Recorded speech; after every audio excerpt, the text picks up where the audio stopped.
Record. So, chapter 9 talks about how companies attract and keep best employees there. And this is all part of human resource management.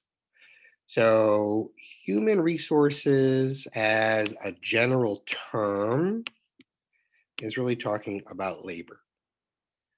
Labor being the most important and valuable resource that a business has, because no matter what the business is trying to set up to do, it's going to rely on labor to get it done. Right. So it's hard to have a business without any labor force. So labor over the course of history has been looked at as a human resource for business. Okay. And that means human resource management, the part of the business that really is focused on acquiring talent for a business, maintaining that and retaining that, and keeping everyone reasonably content. Um, and they also need to develop plans as companies change and grow. And that's a trick. That really is a trick to do, as you'll see. Okay. So there's a lot of things regarding this issue of acquisition. Um, you have to sort of plan who it is that you actually kind of need to hire, and it's easy if it's a static type of company where it's not really growing. It's just sort of there. It's big enough. It's not doing anything else. It's a lot more, and oftentimes with that planning is replacing people that traditionally leave anyway, because there's always a time limit for people on the job, and then they decide they want to get another job, or they get promoted, or they leave.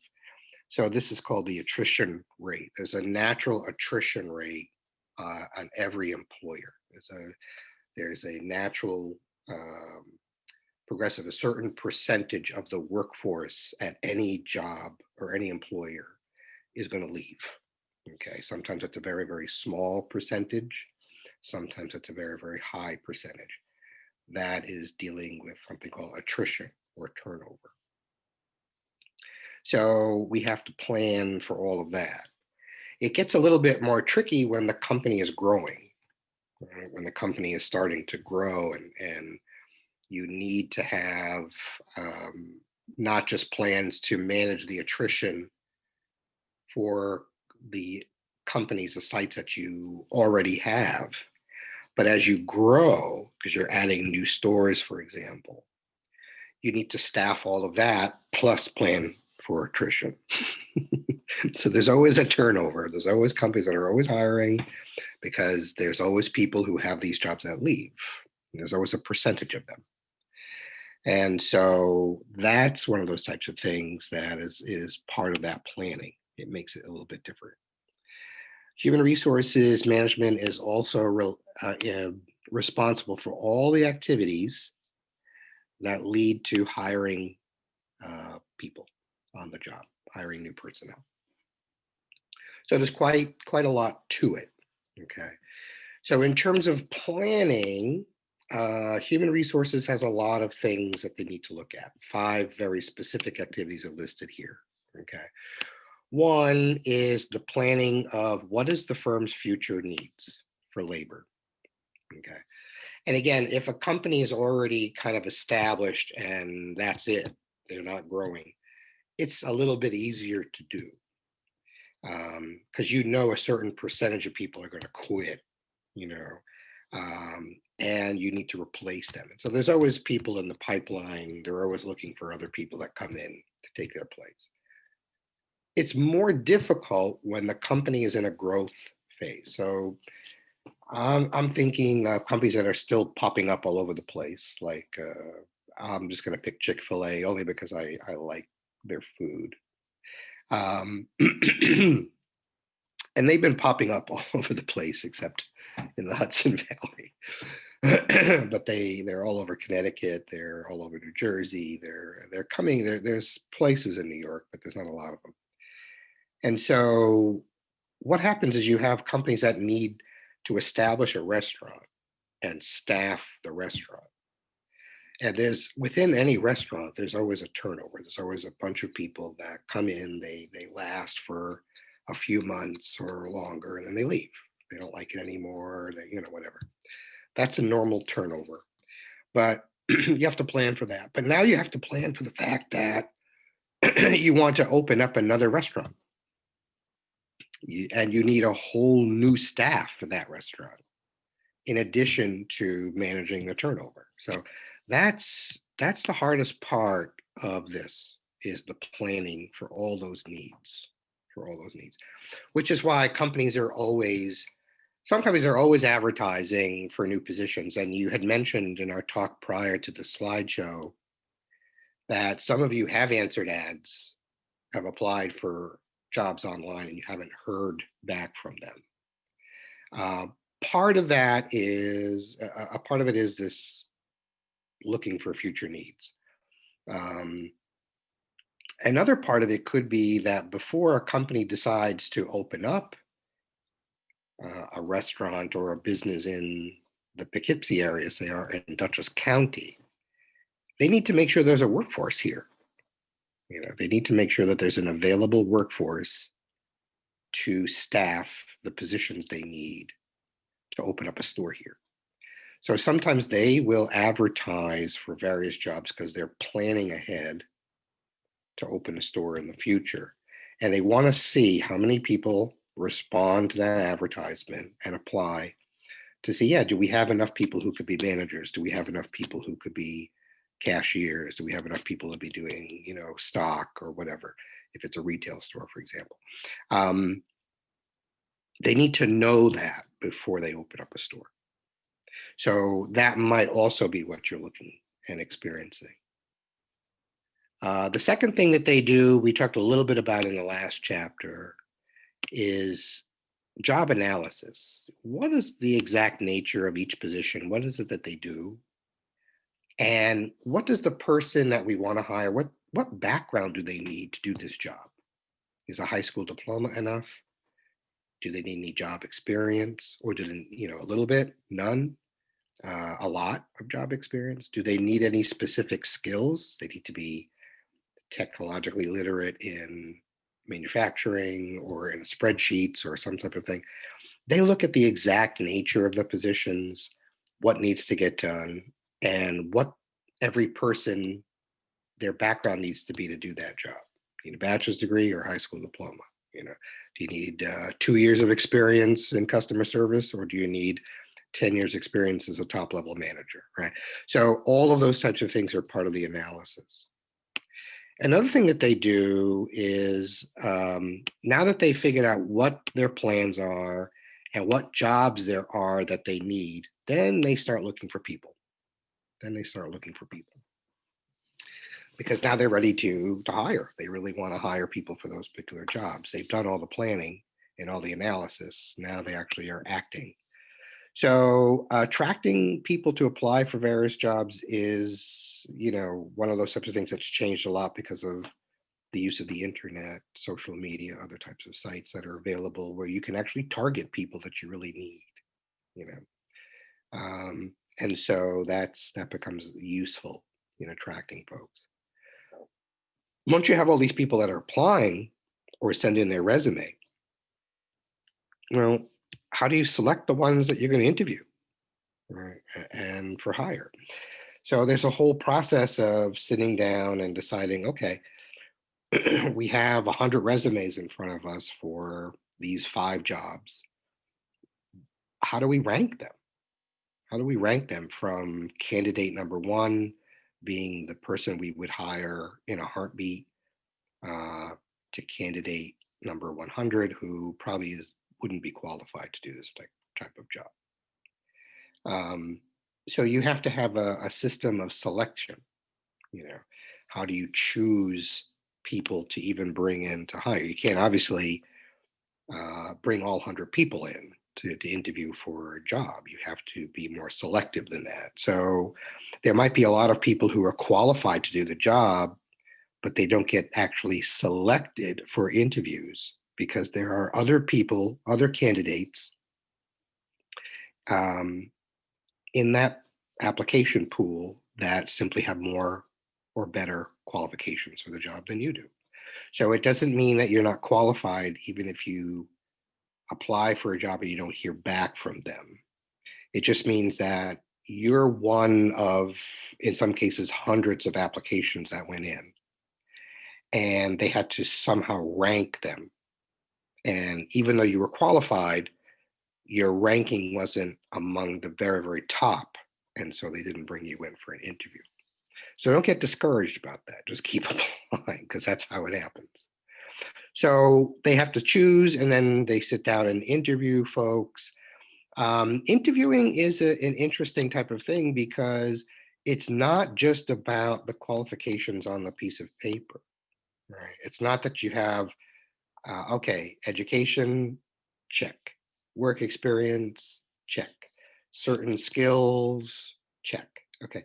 Well, if you're an asshole, they're not going to want to work with you, right? You have to know how to get along with people. You have to learn how to be a team player. And so one of the things that the interview does is, it, first of all, it confirms that you actually are who you say you are, in terms of, the fact that you're a college graduate, for example, or the fact that you worked in various jobs, and you can tell them about those types of jobs, very specific instances. And that not only do you say you have these types of skills, but you can actually explain to them how you use them and what circumstances. Those are all very important details that come out in an interview. But one of the more important parts of the interview is not on the piece of paper that you've submitted. It's just, can you work with other people, right? What's your social skills? These are the soft skills that people are talking about. Are you nice to deal with, but yet firm enough to get things done? Um, so I really think that that's one of the other pieces that they can't advertise per se, but it is one of the more important parts in before they actually offer you a job, before they actually get hired. It's in the back of their mind. Can I work with this person? Is this person going to fit in and work with everybody else okay? And that's one of the more, so it's not just, again, not just that you have the qualifications, but then you're also um, hireable, hireable, right? So, so that's important. You don't want to come off like a complete jackass, because then they're not going to want to, I can't work with this person. This is a serious job.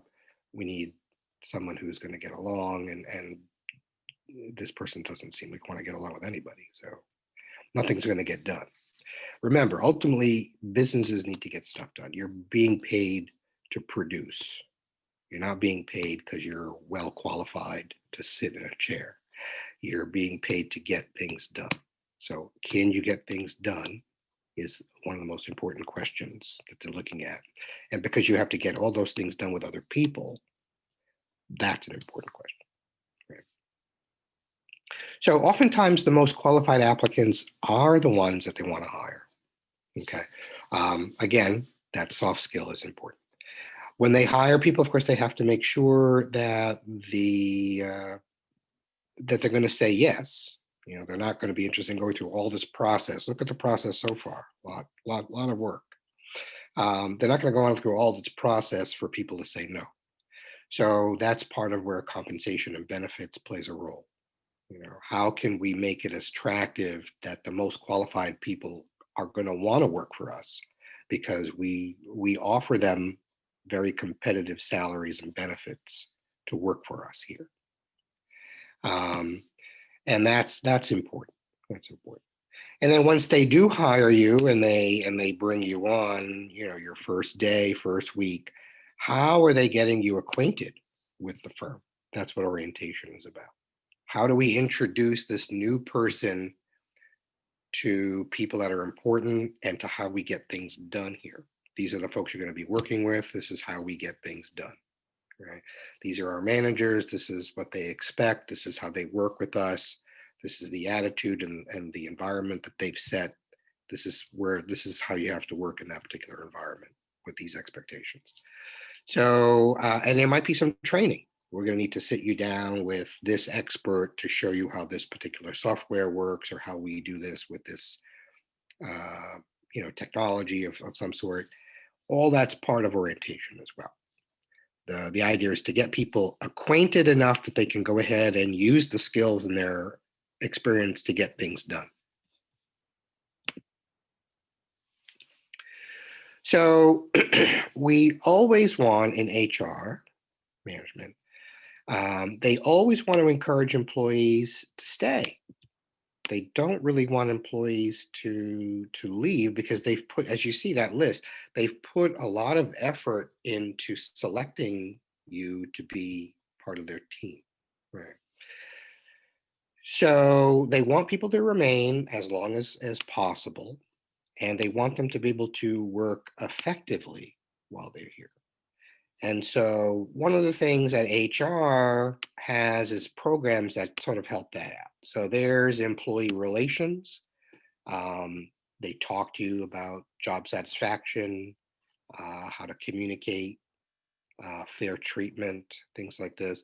And if you do leave the company, a lot of companies do something called an exit interview because they want to know exactly if there anything that could have kept you here. What were the factors that were involved in you leaving? Because that's important information for them to know because then they can do something about it. Okay. So exit interviews become part of that data that's so important to help improve human resource activities. Of course, we've already talked about compensation in essence. So there's monetary payments and there's benefits. Okay. These are, it's actually part of total compensation. It's not just the financial, the money piece, what's actually going to be in your paycheck at the end of every week. It's actually all the other stuff combined with that is a total compensation package. And so that's going to need to sort of fit that because again, they want you to remain with the firm as long as possible. So they're going to make sure they set up a compensation benefit package that's going to basically help you say, yeah, this is a good thing. I got a good deal here. I'm going to stay. I'm going to work it out. And so that's one of the other roles that's important. Certainly, we have to keep developing, and life changes, work changes, technology changes, how things get done changes, and so helping to continue to improve people's skills that work for you is critically important. That's an HR, human resource management function as well. Okay, it's development. And so, how do you help improve a employee's skill or expand what they can do? Expanding the capabilities, it's giving them a chance to actually do more, right? Well, there's two very important activities that HR takes. One is almost all larger companies have a training and development program. Much of that, sadly, is a lot of training and development is geared toward management because management tends to be really critical to the success of a company. And so much of the training and development money that corporations do have are really targeted to make people better managers. But there are some that are geared toward employees in terms of teaching them new skills, learning new jobs, or being more effective at performing their job. Okay. Another thing that they offer is, periodic appraisals. Okay. So an appraisal is based on your performance level. This is what the expectation is, and this is how you're performing based on expectation. The goal of performance appraisal isn't necessarily to tell you you're doing a great job or you're doing a terrible job. A lot of people look at it as just like a report card. I got an A or I got an F. It's actually meant to give more information than that. These are the areas in which you are performing very well. And so you're doing well in those areas. We're assuming in some cases that you know how to do this well.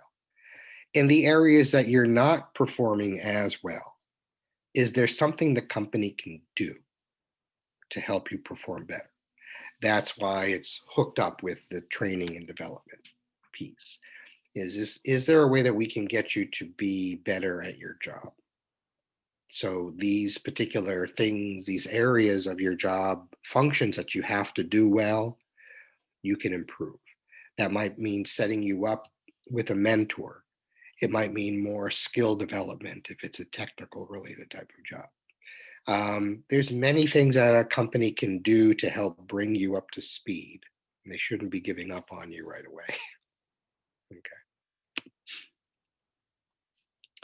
So human resource management, it's not because it's not specific to one department. It's not like it's strictly human resources. It's all managers' problem. It's part of the responsibility that all managers have is to identify these types of things and get this stuff done. So I'll give you an example. Again, I came to Dutchess in 2012 as the head of the department. Why did I come to Poughkeepsie? It was not in my original plan in life to come to Poughkeepsie. What called me here? Well, what called me here was a chance to be the head of the business department, where in the coming few years, 3 to 4 years, that I would be the head of the department. Most of the people that I work with will retire, and I will be able to build a new department. And so that's what brought me to Poughkeepsie. It certainly wasn't, the pay and benefits were okay. I've been working in higher ed for a while, so I know you're not going to get rich this way. But it was that opportunity to be, to first see people who have been with the college for 20, 30, 40 years, to see them off into retirement in a way that helps them out the door in a gentle and respectful way, because they contributed a lot to the department. And on the other hand, to bring in new talent to build for the future. And that was my primary attraction to come to Dutchess. So from 2012 to 2017, when I served as head of the business department, the entire staff I rebuilt except one person. Okay. So there were 10 of us when I started. I was the second youngest person in the department in 2012. I'm the second oldest person now. I would have been the oldest person, but I hired someone older than me. So that's how those things transform. And that's big responsibility. So when you're bringing in new faculty, there's a whole bunch of things that I have to do as a manager in cooperation with the human resources department. But I have to make sure that these faculty members are ready to teach at a community college. Some already had some background, some didn't have as much. It's still my job as a manager not to put it off to HR, but to say, okay, this is part of my role, is to train. And because I've been teaching since 1994, it's not like I'm new at it, so I have a lot of experience that I could provide. So that's, in essence, that's a big part of how managers are directly related and responsible for human resources. Okay. So it really sort of depends, but all of these are part of it. So these are the specific activities that we've already seen before: HR planning, recruiting and selection, orientation, compensation, training, and appraisal, all part of the job. So here we have maybe a little bit of a different type of a detailed look in your book here about the actual planning process. Right. So a lot of it's connected with the bigger picture, the strategic plan of the company. Where are we going to be 5 years from now? And that really is the picture you have in mind. So you need to make sure, okay, in order for us to get from here to there, we're going to have to start forecasting who we need ahead of time to get from here to there.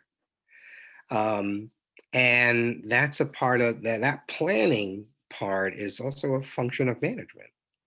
I had to do that ahead of time. I mean, I had to find out, personally speaking, I go back to the business department, I had to find out not only did I need another person, another professor for marketing, but now I needed to figure out what type of specific skills that person had to have so we can teach those in the classrooms that we didn't do back then, because that's how we plan for that next level, right? So I needed someone who was accounting. Well, I need to, to have someone who, first of all, can relate and the information to students and communicate and take and be patient with that, because that's a tough subject to teach in any college. Um, and someone who's available and committed to that, but someone who also has a very deep background of it and has done it for many years before and has a track record of doing it pretty well. So that you put all these types of things based on where you're going, and then you start future forecasting. Okay. And then, are the human resources available? Are they available?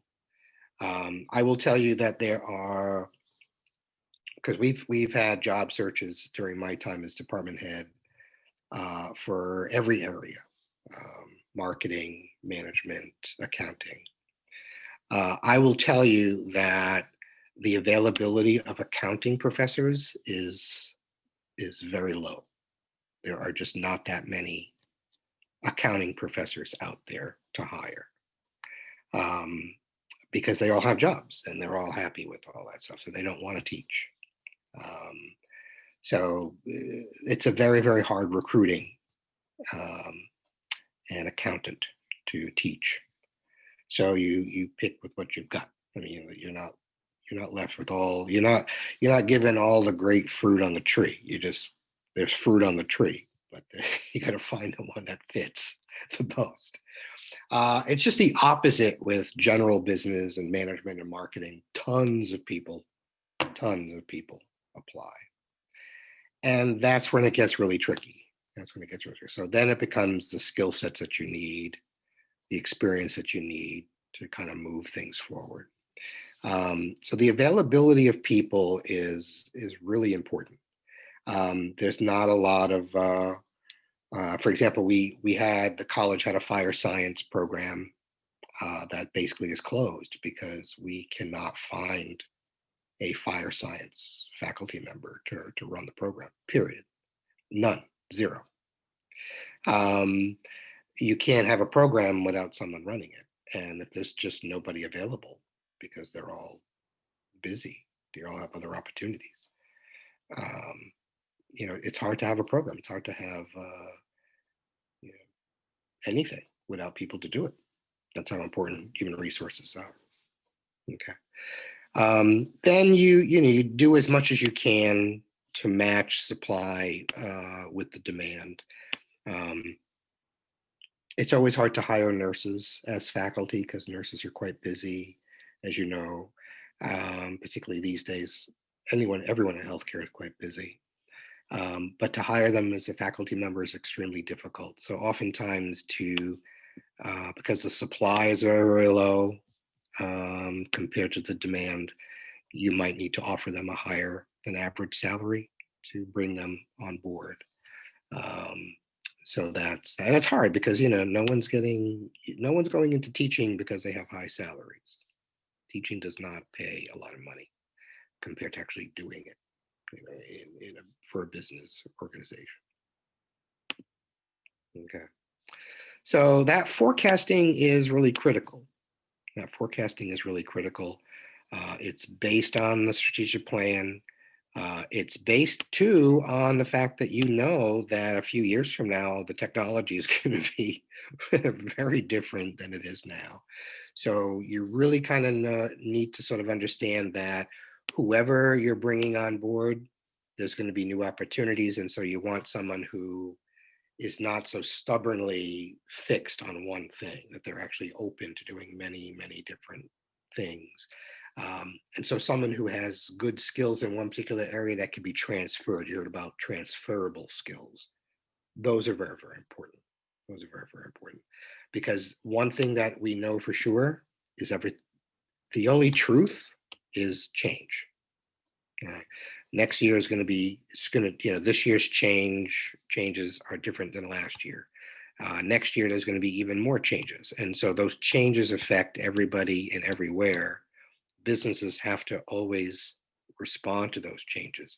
One of the fastest things that are changing is the technology. And so making sure you actually have folks who can adapt to that, or that you're actually being able to plan to hire folks that are really good at something. Um, that's important. That's important. I mean, for example, going back here, I mean, there was no, I graduated, my MBA was from 1993. There was no, I mean, that was the year the internet became public. And prior to that, it was just simply a government, it was a research tool between the military and research universities. The internet actually goes back to 1958. It was started many, many years ago as a very small network, military network for research. It grew. By the time 1993 came, the government said, okay, we can actually make this public, meaning that the public can use it. And that's when the World Wide Web portion of it just sort of took off because businesses used it.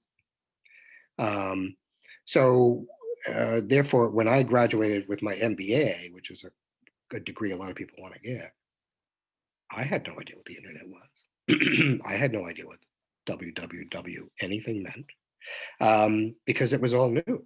It was one of those new, but it also created an opportunity, right, to learn about it and get good at it. The fact that, I come from a generation who went from using very few computer types things that now we have to use computers, um, means that those opportunities are there.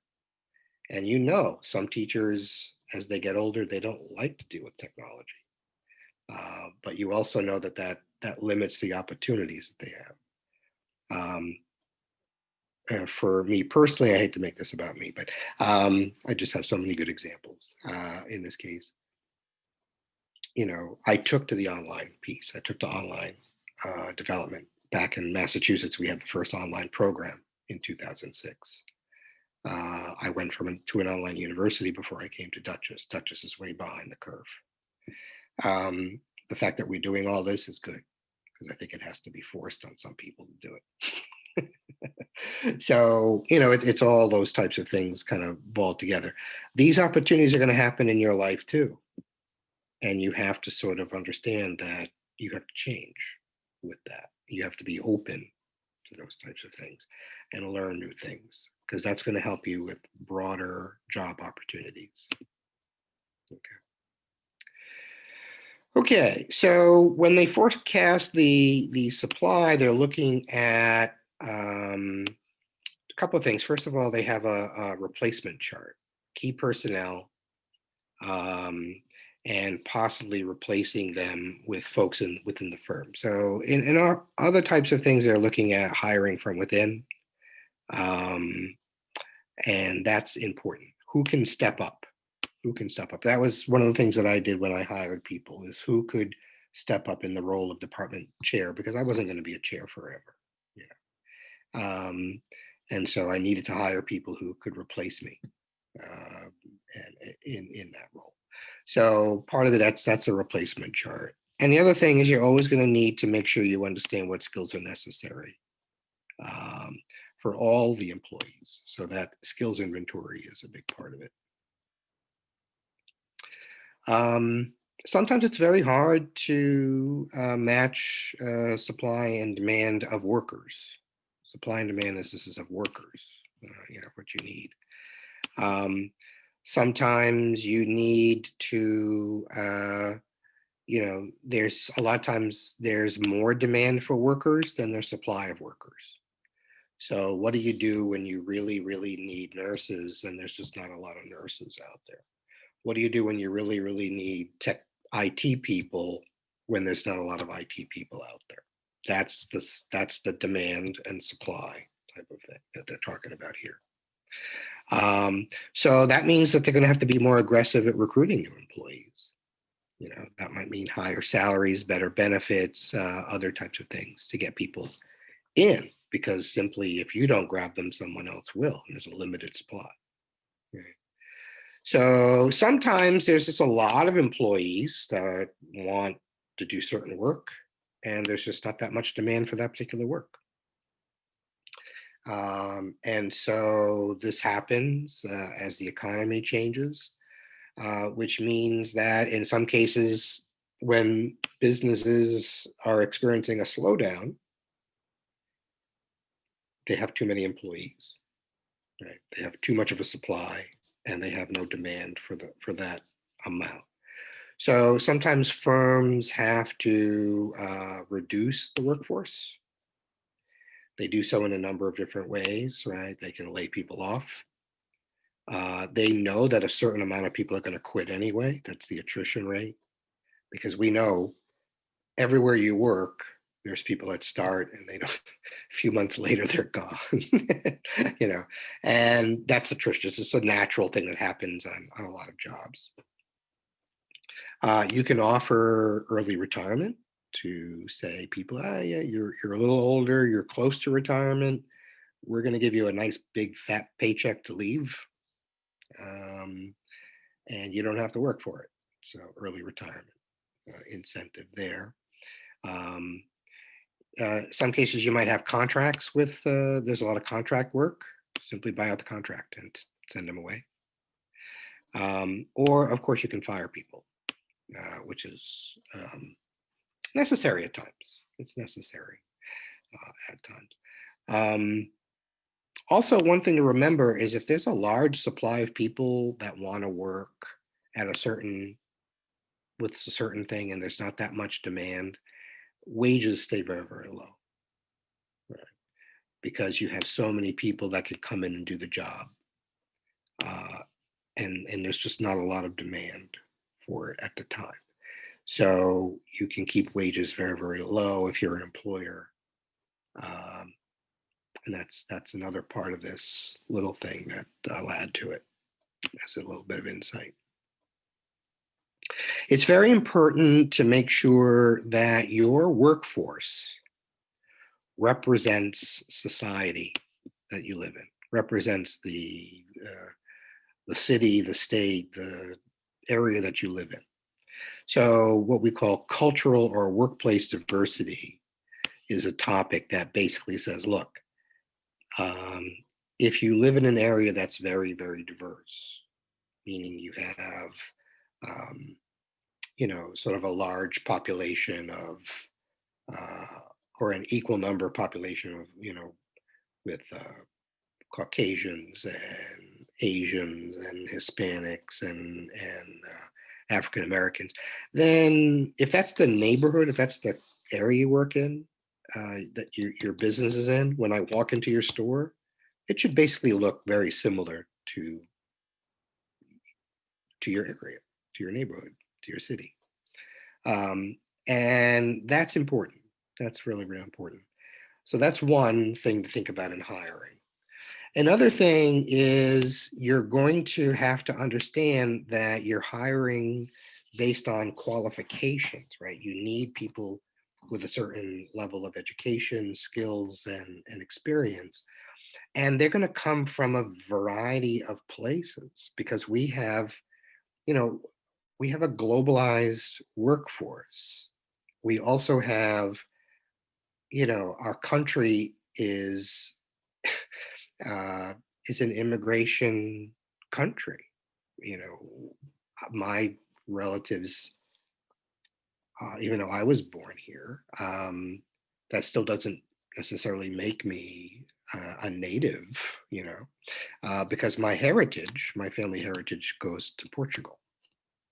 So my background is more European. I'm one of those Europeans that through the time came here, like a whole bunch of other people came here from Europe, like people came here from Asia, like people came here from other places, South America, for example. We are a diverse society by design. That's the way we've always been. We started as an English colony. That's true. We were a British colony. But over time, we have really diversified. So we have people here with have very different beliefs than we do. They have different expectations, they have different behavioral norms. And guess what? We're all working together. We're all working together. And guess what? Whether they're our customers or they're our coworkers, we have to get along because the purpose of being in business is just that, to be in business. Right? We're going to be in business and we're going to provide a service or a good for people who need it, and they're going to pay us regardless who they are. Right? So that's really what it's sort of about. There's also different norms in terms of where people come from in terms of their behavior. So some Europeans may offer a kiss on the cheek as a greeting. Some, not all, but that's part of the culture. Latinos tend to stand pretty close to folks than um, most North Americans are used to, but that's also part of it. Asians are not that way, right? Um, and so, there's different beliefs, different norms. And when you're all working together, you have to be aware that these differences are important to note. Okay, they're not for you to judge. They're there for you to manage. They're there for you to manage. Okay, you can't judge other person's culture. That's their culture. Okay, and who are we to judge other people's cultures? That's one of the problems with America. We feel as though our culture should be dominant among others. Well, it already is because we're a global country. We are the most powerful country right now economically. So it already is sort of global, but that doesn't mean we disrespect other folks for having their own language and their own culture. Right? That's just who they are. That's that's just part of it. It's the right thing to do. Um, so it does present challenges because a lot of people don't understand each other, and a lot of people are afraid of those misunderstandings.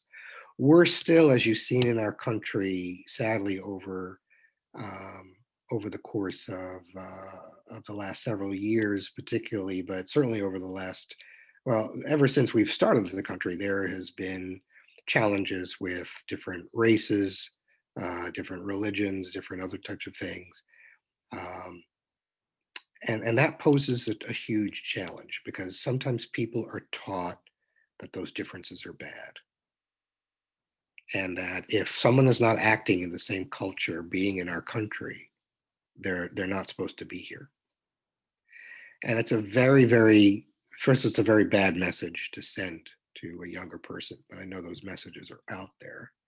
Um, and I think we just live as humans with a number of different prejudices that were taught as younger people from people who are older at the time because they saw life differently than we do. We have to understand that. That's the challenge. But just understand too that if you're looking at people as people, it provides an incredible opportunity to be better because it's that difference that we can actually reach more people, can actually understand more people, grow the business, learn to relate to a lot more people, which makes us better in a lot of ways. And again, from a business perspective here, this is an extremely important type of thing to do.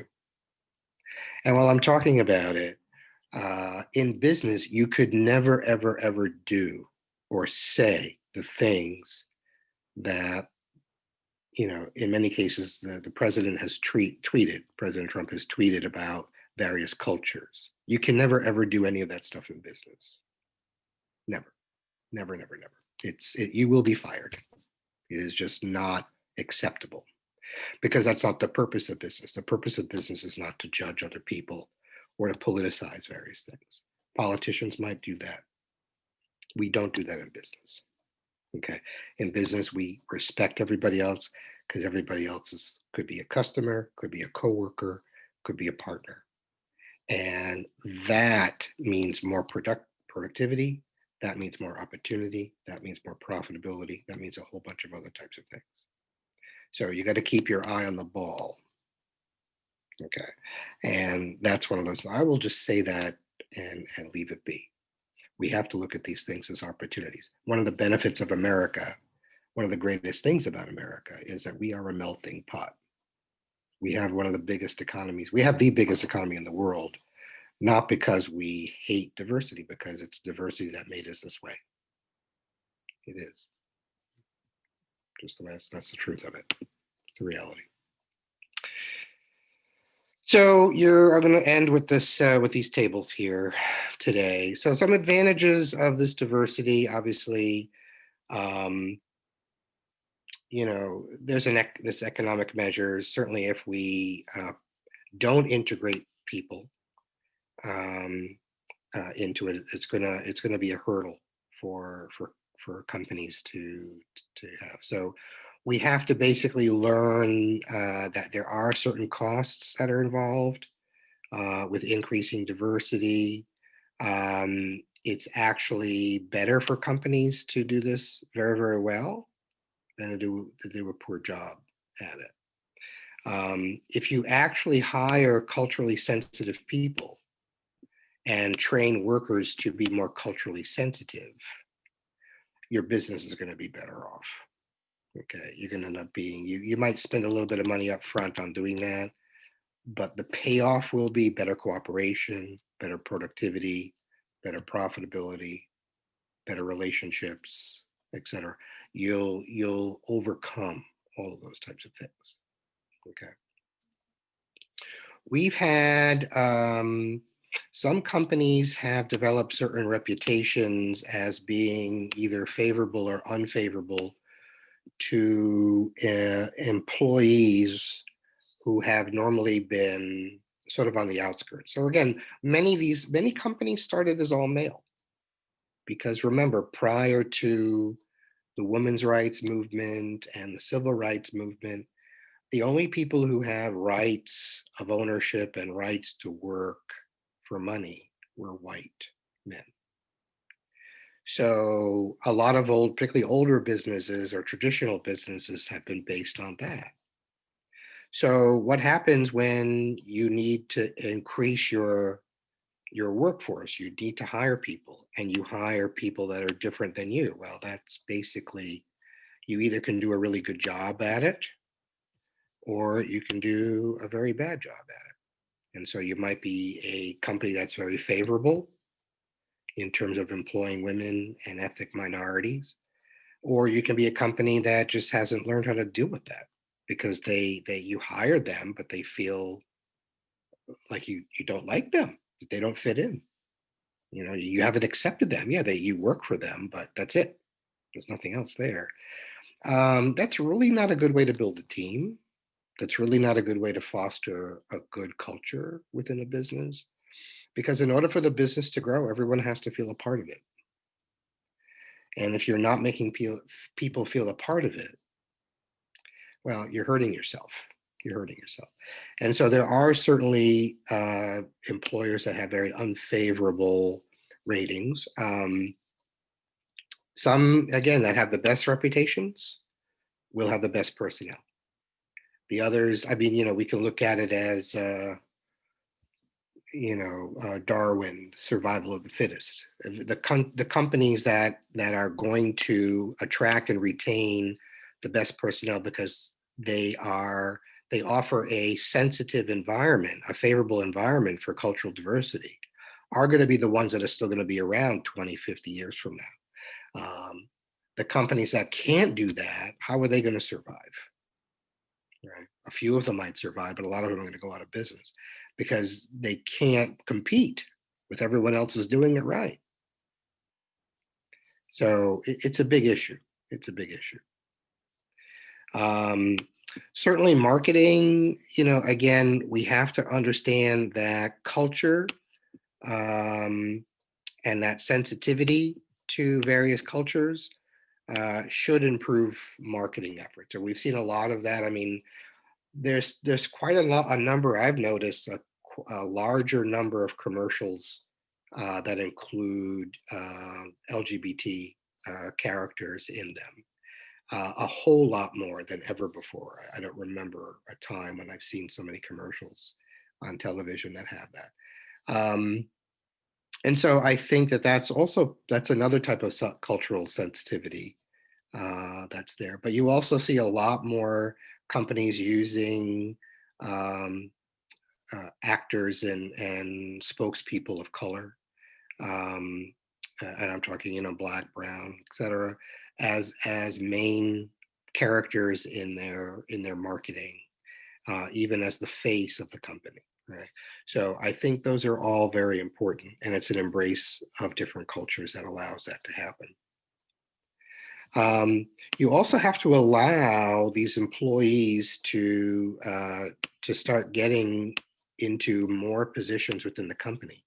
You just can't. I mean, I look at because I've looked at it before in the past. It's kind of interesting.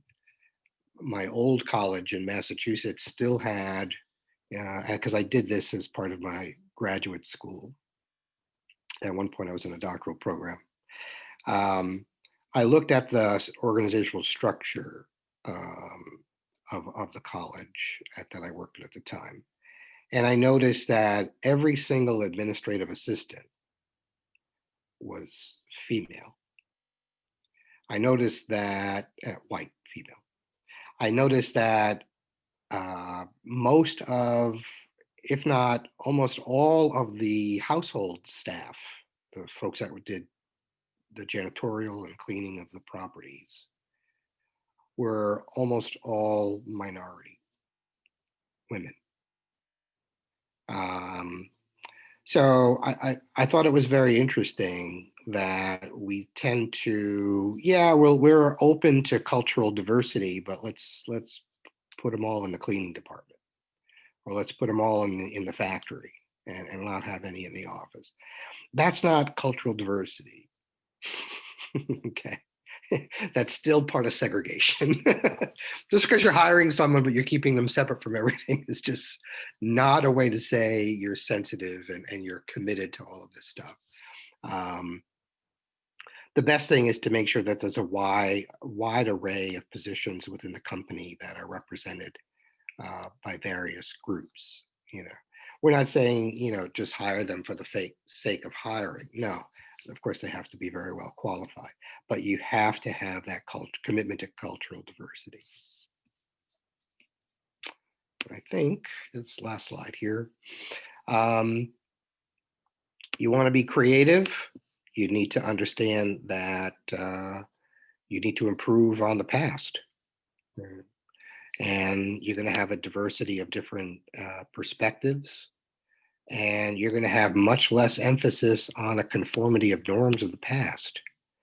And that's why I said, personally speaking, that's why I'm so surprised, but happy about it, because I think it's part of that to see so many LGBTQ people on television doing commercials and representing companies in various ways, because that's a norm of the past that everyone had to be straight. So the fact that LGBT is now accepted is part of that breaking of the conformity.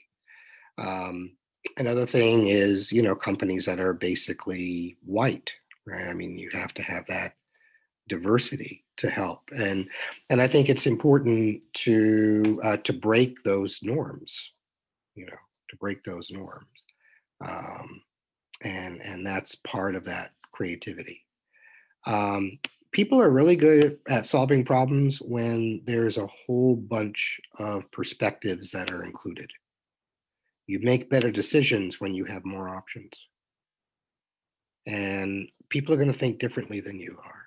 And so it's good to have them heard, because they actually, that particular perspective or solution could actually be a better one. So problem solving is important. And it's important to respect the fact that we live in a global marketplace. It's important to have knowledge about other countries, particularly if your company does a lot of business in certain countries. Again, many companies are global. They do businesses in all types of countries around the world. It's ridiculous for us to think, and very self-centered for us to think that, they have to learn about us, and we don't have to learn about them. Hello, we're doing business with them. We're in a relationship with them, even though it's a business relationship. You should get to know them. You really should get to know them. That's the right thing to do. And so in this case, that knowledge of other countries and other cultures, and just sort of understand that a lot of culture, I mean, the Hispanic culture, there's a lot of Hispanics in the United States, the second largest outside of the Caucasian population. The Hispanic population is the largest of everyone else. And so, mostly because there's more children per family than most people have. So you have a larger population at this point of Hispanics. One of the things that Hispanic people adore and treasure is their native language, Spanish. So not understanding Spanish or not at least being sensitive to the fact that this is a huge part of their culture is really disrespecting, that group. And it's hard to do business with someone who disrespects you. You don't like being disrespected. Why would you want to do business with people that disrespect you? Um, I think that's really a very, very important part of what's going on in essence. So I think there has to be, more knowledge about that country, more knowledge about the language, um, because you have to be sophisticated to be a global company. You have to be a sophisticated company to actually do business in a society that's very diverse. So don't think you're going to be in New York City, which you're not in another country, but you're certainly in different neighborhoods that are dominated by various cultures. And certainly, if you don't feel you need to know about those cultures, you're tremendously mistaken. You're tremendously mistaken. You need to know a lot. Um, and so you're going to want to have employees that understand those different cultures that you do business with because they're going to be better at it. You don't want to hire employees that are going to be insulting to your customers or insulting to other employees because how are you going to get any work done if there's too much infighting? Again, the purpose of work is production. It's nothing else. Keep if you have personal views, keep them aside. Okay, because when you're at work, you're there to produce.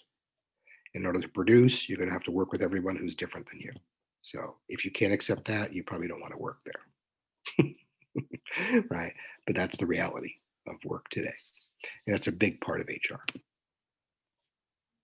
Okay, and now we're back to our big screen. If we can populate, take any questions before we go.